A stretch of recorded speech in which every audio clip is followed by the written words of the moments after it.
Hare Krishna friends. Hare Krishna friends. We will continue from the previous chapter as we have said in the Bhagavad Gita as it is, as in the introductory part. From here, out of so many human beings who are suffering, there are few who are actually inquiring about their position as to what they are,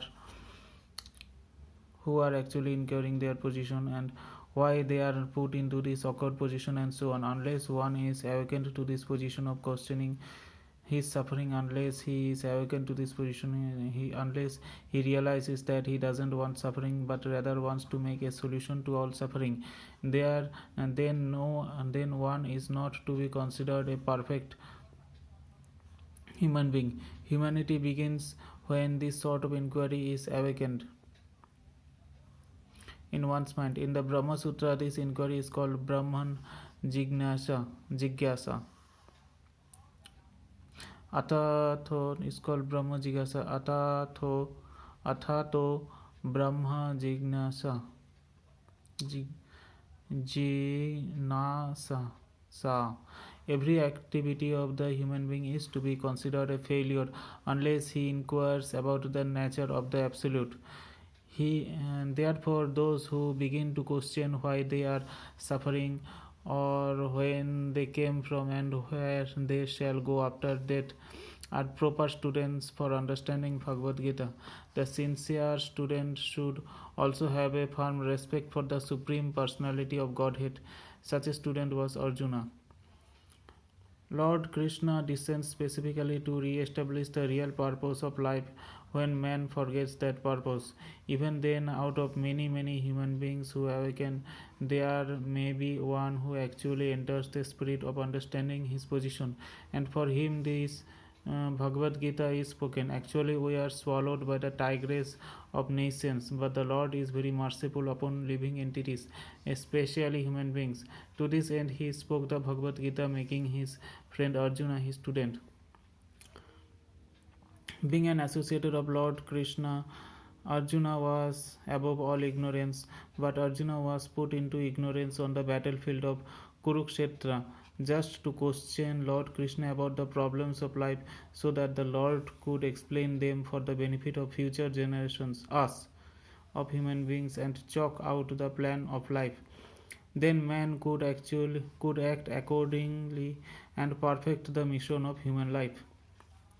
The subject of the Bhagavad Gita entails the comprehension of 5 basic truths.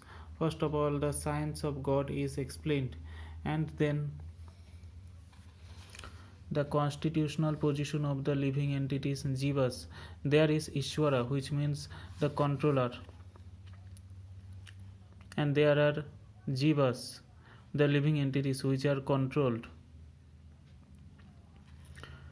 If a living entity says that he is not controlled but that he is free, and then he is insane. The living being is controlled in every respect, at least in his conditioned life. So, in the Bhagavad Gita, the subject matter deals with the Ishvara, the supreme controller, and the Jivas, the controlled living entities. Prakriti, material nature, and time, the duration of existence of the whole universe or the manifestation of material nature, and karma, activity, are also discussed. The cosmic manifestation is full of different activities. All living entities are engaged in different activities.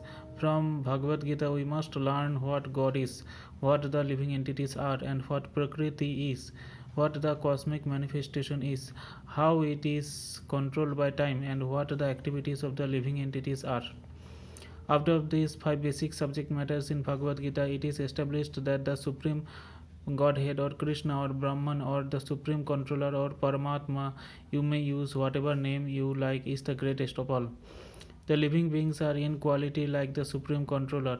For instance, the Lord has control over the universal affairs of material nature, as will be explained in later chapters of Bhagavad Gita. Material nature is not independent. She is acting under the directions of the Supreme Lord.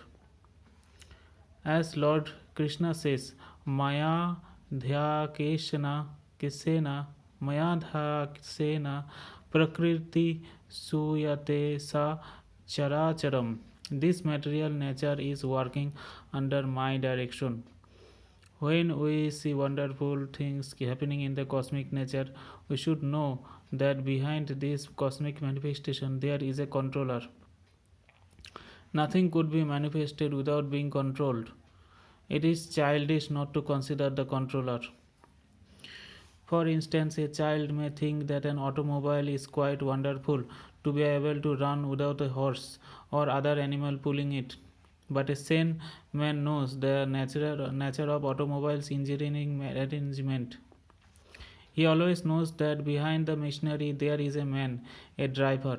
Similarly, the Supreme Lord is the driver unless under whose direction everything is working. Now the jivas or the living entities have been accepted by the Lord, as we will note in the later chapters. As his parts and parcels, a particle of gold is also gold, a drop of water from the ocean is also salty, and similarly, we, the living entities, being part and parcel of the Supreme Controller Ishvara or Bhagavan, Lord Sri Krishna, have all the qualities of the Supreme Lord in minute quantity. Because we are minute Ishwaras, subordinate Ishwaras, we are trying to control nature as presently we are trying to control space or planets, and this tendency to control is there because it is in Krishna. But although we have a tendency to lord it over material nature, we should know that we are not the supreme controller. This is explained in Bhagavad Gita.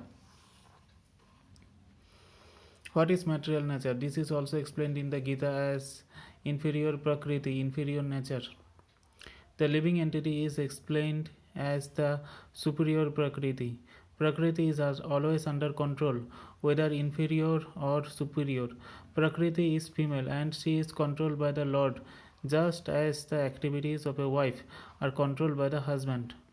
Prakriti is always subordinate, predominated by the Lord, who is the predominator. The living entities and material nature are both predominated, controlled by the Supreme Lord. According to the Gita, the living entities, although parts and parcels of the Supreme Lord, are to be considered Prakriti. This is clearly mentioned in the 7th chapter of Bhagavad Gita. Apareyam itas tu anyam prakritim vidhi me param jiva bhutam. This material nature is my inferior prakriti, but beyond this is another prakriti, jiva bhutam, the living entities.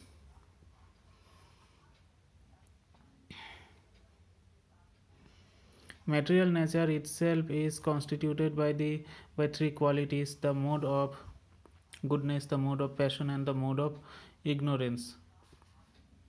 Above these modes there is eternal time, and by a combination of these modes of nature and under the control and pure and purview of eternal time, there are activities which are called karma. These activities are being carried out from time immemorial, and we are suffering or enjoying the fruits of our activities. For instance, suppose I am a businessman and have worked very hard with intelligence and have amassed a great bank balance. Then I am an enjoyer, but then say I have lost all my money in business, then I am a sufferer. Similarly, in every field of life, we enjoy the results of our work or we suffer the results. This is called karma. Up to this part, we will continue on to the next part. Karma. Thank you. Hare Krishna.